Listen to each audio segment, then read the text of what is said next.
اب اس پہ اگر چیف جسٹس نے ناراض ہونا ہے اور مجھے انہوں نے کوئی سزا دینی ہے تو بسم اللہ، کیونکہ ان کو انصاف بڑی زور سے آیا ہوا ہے. سوری، میرا تحریک انصاف کی بات نہیں کر رہا، میں انصاف کی بات کر رہا ہوں. کون آسمان سے نازل ہوا ہے آدمی ہمارے درمیان میں؟ یہ کون ہے بھائی؟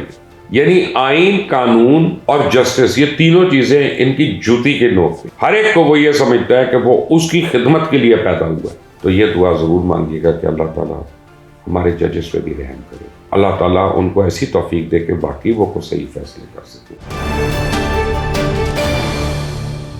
السلام علیکم، آپ دیکھ رہے ہیں مبشر لقمان یوٹیوب چینل. میرا نام مبشر لقمان ہے اور لگتا ہی ہے کہ پاکستان میں سیاسی بحران ہے، معاشی بحران ہے، آئینی بحران ہے، اور اب عدلیہ نے فیصلہ کیا ہے کہ عدلیہ کا بحران بھی کریٹ کرنا ہے. کیونکہ جب سارے لوگ بحرانوں سے گزر رہے ہیں تو عدلیہ کیوں ہماری بحران سے آزاد رہے. آج 9 رکنی بینچ تھا، وہ ٹوٹ گیا سپریم کورٹ کا، اور وہ ٹوٹا اس طرح کہ 4 آنریبل ججز نے اپنے آپ کو اس سے الگ کر لیا. اور اس میں جسٹس منصور علی شاہ ہیں، جسٹس اطہر من اللہ ہیں، 2 اور صاحبان بھی ہیں. بہرحال دے آر آل ایکول، سارے آنریبل ججز ہیں، اور انہوں نے اس سے الگ کر لیا اپنے آپ کو. اور جو ان کی آبزرویشنز ہیں وہ کٹنگ ایج آبزرویشنز ہیں 2 ججز کی. تو اور انہوں نے جو آرڈر میں لکھ دیا ان آبزرویشنز کا، اور میں آپ کو پڑھ کے بتاؤں، اگر میں آپ کو پڑھ کے بتا دوں تو آپ کو پتہ چلے گا کہ سپریم کورٹ کے چیف جسٹس کو انہوں نے بڑے آڑے ہاتھوں لیا اور انہوں نے بڑی کھری کھری ان کو سنائی ہے. وہ کیا کہا، میں آپ کو ایگزیکٹ ورڈز پڑھ کے سناتا ہوں. کہ نمبر 11 پہ لکھا ہے آرڈر میں کہ during the course of proceedings one of us, Athar Minallah اللہ، raised the point that the dissolution of Punjab Assembly and Khyber Pakhtunkhwa Assembly on 14/1/23 and 18/1/23 respectively were violative of the Constitution because of the chief ministers of both the provinces acted on the dictate of a political party, political leaders. Likewise, one of us, Sayyid Mansoor Ali Shah, has inquired about the reasons behind the dissolution of the Punjab Assembly and the Khyber Pakhtunkhwa Assembly, and if these are justifiable, can the court examine whether either or both assemblies can be restored? These points are reflected neither in the petitions before the court nor the request for invoking the suo motu jurisdiction. The points made subject to the foregoing may be considered at an appropriate stage while keeping in mind the urgency in the matter. یہ بڑی جو lawyers ہیں یا جو legal language سمجھتے ہیں وہ آپ کو بتا سکتے ہیں کہ یہ دونوں ججز کی جو آبزرویشن ہے یہ باقاعدہ انہوں نے کپڑے دھو کے دیوار پر ٹانگ دیے. کیا ہو جی، دیکھ لو، یہ تمہاری حیثیت ہے یا یہ تمہاری اصلیت ہے. اب ہوگا کیا، میں آپ کو بتاتا ہوں. یہاں پہ اب لگتا ہی ہے کہ کسی نے تیار کیا ہوا ہے کہ ہم نے یہ فیصلہ دینا ہے، اور وہ فیصلہ انہوں نے شاہد رکھا ہوا ہے اپنے پاس کہ ہم نے عمران خان کو اس میں سے نکالنا ہے اور اس کی مرضی کے سارے فیصلے دینے ہیں. تو آئینی تاریخ میں پہلی باری وہ بے قاعدگیاں ہوئی ہیں جو ہم نے پہلے کبھی دیکھی نہیں ہے، سنی نہیں ہے، اور جن کا جواز نہیں بنتا. وہ کیا، میں آپ کو ایک ایکسپلین کرتا ہوں. ایک تو ہوتا ہے کہ بینچ کا ٹوٹنا، کہ جی بینچ 5 رکنی بینچ ہے یا 7 رکنی بینچ ہے یا 9 رکنی بینچ ہے، وہ ٹوٹ گیا. میں بات کر رہا ہوں اس سے بھی آگے کہ ایک جسٹس بیمار ہو گئے، لیٹ سے انہوں نے کہہ دیا کہ مجھے کرونا ہو گیا. میں ٹوٹنے کی تو بات ہی نہیں کر رہا، وہ اسے ریکلوز نہیں کر رہے، وہ یہ نہیں کہہ رہے ناٹ بفور می، وہ یہ نہیں کہہ رہے کہ میرا کلیش ہے، وہ کہہ رہے میں بیمار ہو گیا ہوں، یہ میری رپورٹ ہے، کووڈ ہو گیا، میں کوارنٹین میں ہوں. اس صورت میں وہ بینچ ٹوٹ جاتا ہے، اس کی دوبارہ سے تشکیل ہوتی ہے، اس کا نوٹیفیکیشن ہوتا ہے، اور پھر وہی کیس کاز لسٹ پہ لگتا ہے، اور اس کی ڈیٹ آتی ہے، اور پھر آگے اس کی کوئی سماعت شروع ہوتی ہے. اب یہاں پہ کیا ہو رہا ہے کہ 9 رکنی بینچ ہے، 4 ججز بیچ میں سے نکل گئے ہیں. چیف جسٹس نے یہ کہہ دیا کہ جناب اب یہ 5 لوگ جو ہیں اس کی سماعت کریں گے. تو جتنا تھوڑا بہت مجھے پتہ ہے عدالتی سماعت کا، اور میں جتنا واقف ہوں، میں کنٹیمپٹ میں تو پڑھنا نہیں چاہتا، لیکن اتنا مجھے پتہ ہے کہ یہ پروسیجر ٹوٹلی غلط ہے اور یہ صحیح نہیں ہے. اب اس پہ اگر چیف جسٹس نے ناراض ہونا ہے اور مجھے انہوں نے کوئی سزا دینی ہے تو بسم اللہ ضرور دیں، کیونکہ ان کو انصاف بڑی زور سے آیا ہوا ہے. سوری، میرا تحریک انصاف کی بات نہیں کر رہا، میں انصاف کی بات کر رہا ہوں. ان کو زور سے آیا اور انہوں نے دینا ہے انصاف، تو وہ ضرور دیں، لیکن اپنی جو ریکوائرمنٹس ان کو پورا کر لیں. کیونکہ اس کی ایک میں قانونی پیچیدگی بتا دوں کہ اگر آپ اس بینچ میں 5 رکن اراکین رہ گئے تو اس کا مطلب ہے 12 یا 13 یا 11 ممبرز جو ہیں ججز کے وہ اس سے الگ ہیں. تو اب یہ فل کورٹ تو ہے نہیں. تو اگر آج جسٹس قاضی فائز صاحب سو موٹو لے لیتے ہیں یا جسٹس طارق صاحب سو موٹو لے لیتے ہیں اور اس بینچ میں وہ 7 والے کمرے میں بیٹھ جاتے ہیں کورٹ روم نمبر 2 میں, اور اس میں 9 اراکین جو ہیں وہ بیٹھ جاتے ہیں اور وہ فیصلہ کرتے ہیں کہ سومو موٹو جائز نہیں ہے, تو ایک نئی لڑائی شروع ہو جائے گی اور ایک نئی اور بائی دا وے ان کا فیصلہ سٹینڈ کرے گا کیونکہ وہ 9 ججز کا فیصلہ ہوگا اور یہ 5 ججز کا فیصلہ. تو آج پاکستان کی تاریخ میں جسٹس عمر عطا بندیال کے سربراہی میں سپریم کورٹ جو ہے وہ ایک بہت خوفناک مرحلے میں داخل ہو چکے ہیں, اور اس نے ایک ڈیبیٹ اب شروع کرا دی ہے کہ کیا سپریم کورٹ کے یہ ایکشنز ویلڈ بھی ہیں کہ نہیں ہیں. کیا سپریم کورٹ کے ججز جو ہیں are they doing the right thing اور ناٹ. اب ہم یہ ڈیبیٹ کریں گے اور بچہ بھی یہ ڈیبیٹ کرے گا, ہر جگہ یہ ڈیبیٹ ہوگی.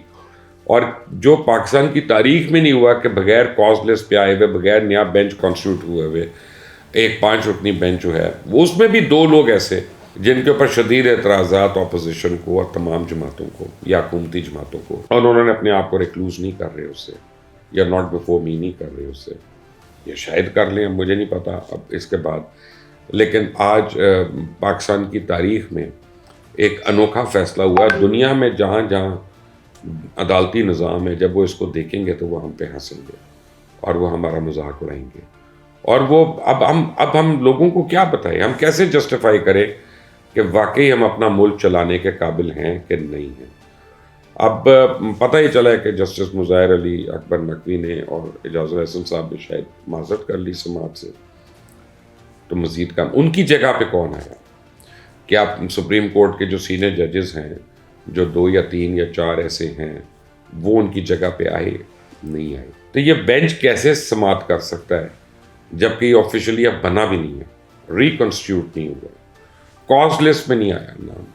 اگر وہ آج یا کل ان فیصلہ کر دیتے ہیں جیسا کہ چیف جسٹس نے کہا, تو اس فیصلے کو مانے گا کون اور اس فیصلے کو کیسے امپلیمنٹ کروایا جائے گا, کیونکہ تمام وکلاء اس پہ بحث کریں گے, ججز اس پہ بحث کریں گے. اور آج میں نے سنا ہے کہ صبح سپریم کورٹ میں ٹی روم کے اندر حالات کافی خراب تھے, اور سنا ہے بڑی اونچی اونچی آوازوں بھی اندر سے آ رہی تھی باہر, جو ان کے لوگ ہیں وہ رپورٹ کرتے ہیں.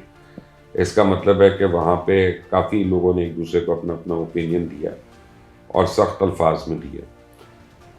بہرحال یہ ہو رہا ہے. اب جب کورٹس کا یہ حال ہے تو موکل جو ہے ان کا حال کیسے نہیں ہوگا. کل عمران خان کے 3 کیسز لگے ہوئے ہیں اسلام آباد میں, مختلف عدالتوں میں لگے ہوئے.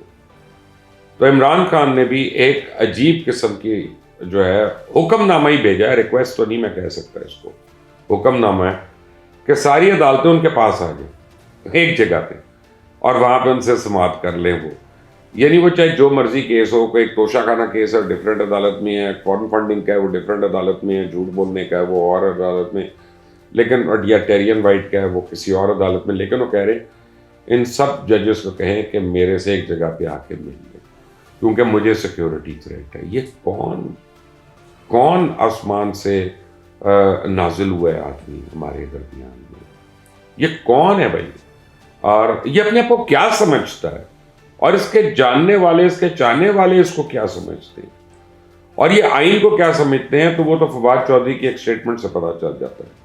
جب کسی نے اس کو کہا اس شخص کو کہ بھائی اگر کورٹ جو ہے سپریم کورٹ جو ہے اسمبلیز کو بحال کر دے گا تو کیا ہوگا, تو موصوف نے فرمایا ہم ان کو توڑ دیں گے دوبارہ سے. یعنی آئین, قانون اور جسٹس, یہ تینوں چیزیں ان کی جوتی کے نوک پہ. اور یہی عمران خان کی تربیت ہے, یہی عمران خان کی اپنی ذہنیت ہے کہ ہر ایک کو وہ اپنا نوکر سمجھتا ہے, ہر ایک کو وہ اپنا فین سمجھتا ہے, ہر ایک کو وہ یہ سمجھتا ہے کہ وہ اس کی خدمت کے لیے پیدا ہوا, اور وہ جو مرضی کرے, کالا کرے, گورا کرے, سیاہ کرے, سفید کرے, اس سے اس کو غرض ہی کوئی نہیں. بس جو کر دیا اس نے اپنی دوائی پی کے, کھا کے یا سونگ کے, مجھے نہیں پتا دوائی وہ کیسے لیتے ہیں, لیکن جیسے بھی وہ دوائی لیتے ہیں اس میں جو بھی اس کا فیصلہ ہوتا ہے وہ چاہتے ہیں کہ جی وہ ہر ایک اس کو اسی طرح پوری طرح اس کو کمپلیٹ کر دے. آج صبح کو جنرل امجد شعیب بھی گرفتار ہو گئے. جنرل امجد شعیب جو ہے ریٹائرڈ جنرل ہیں آرمی کے, اور ان کو کافی عرصے سے ان کو سمجھایا جا رہا تھا کہ آپ جس طرح کی گفتگو فرما رہے ہیں یہ آرٹیکل 6 کے منافی ہے، یہ غداری کے زمرے میں آتی ہے، آپ مت کریں. لیکن اب کیونکہ اس ملک میں سب کو یہ زوم ہے کہ میں ریٹائرڈ جنرل ہوں تو مجھے تو کچھ نہیں ہو سکتا، تو پہلے کچھ عرصہ پہلے کچھ لوگوں کی پینشنز بند کی گئی تھی.